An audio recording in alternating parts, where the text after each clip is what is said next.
Joining me now is retired Admiral and former Democratic Congressman Joe Sestak, who is now running for Senate in the 2016 election. And with a welcome to you, always good to have you, Admiral.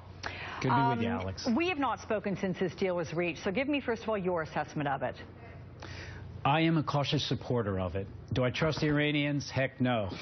But what I know is this. In 30 days from today, the Iranians can actually have bomb-grade material for a nuclear weapon.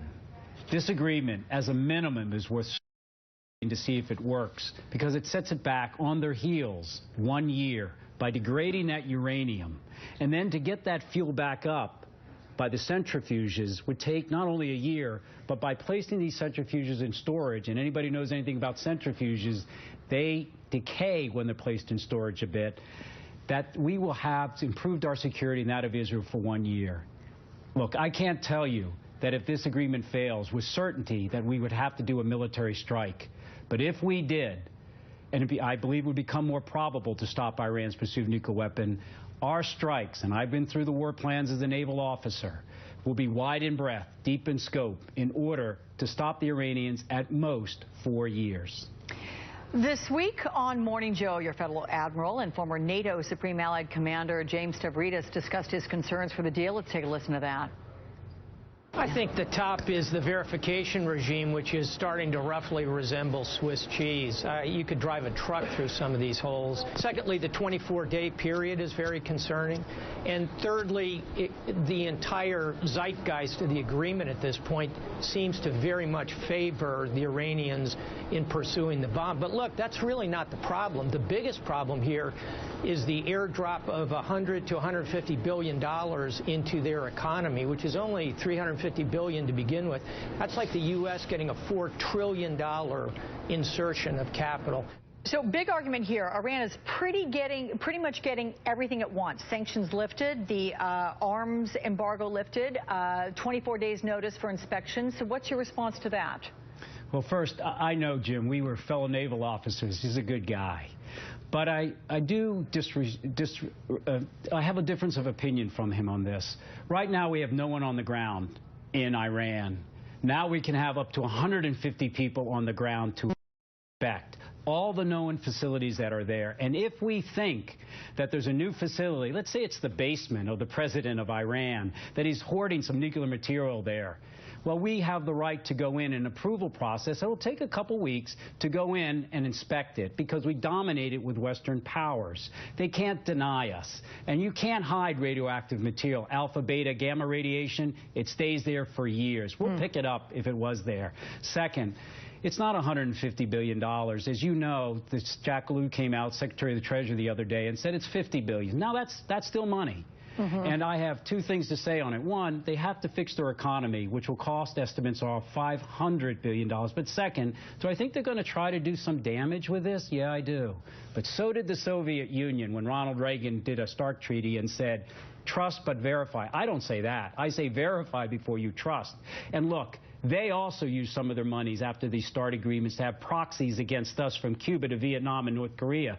And also this, understand that if they cheat, we always have the military option on the table. And that's the key. But these billions, where do you think they're going to go in the Iran economy? I think they're going to do several things.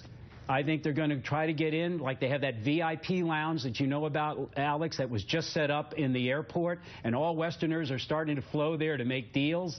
A lot of it's going to be in order to get investment in their broken economy going again. That's why people are out on the streets, out jubilant there. Number two, I think they're kind of trying to funnel this against their number one enemy right now, which is ISIS. They also don't like ISIS like we don't.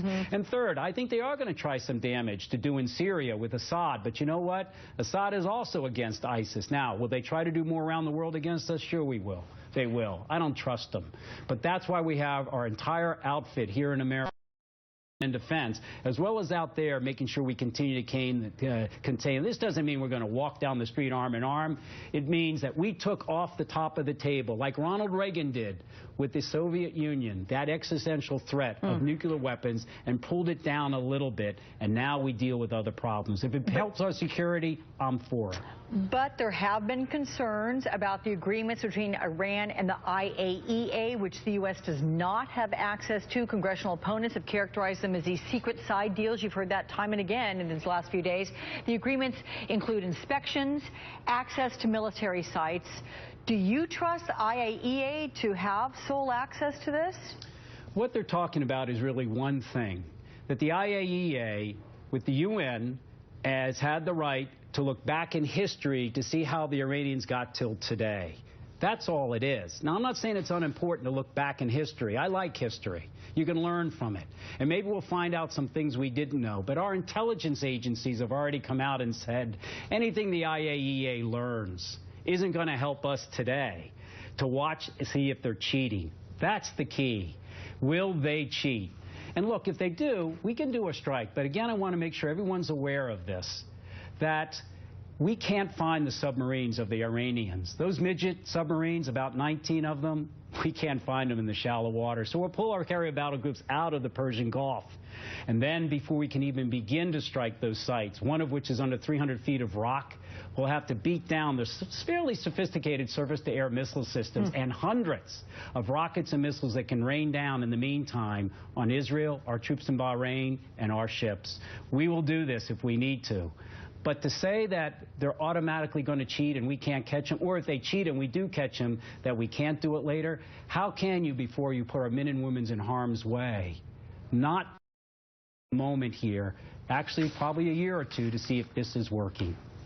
Well, clearly a long road, a very carefully trodden road ahead. I want to thank you very much, Joe Sestak, as always, and best of luck with the campaign that's ongoing.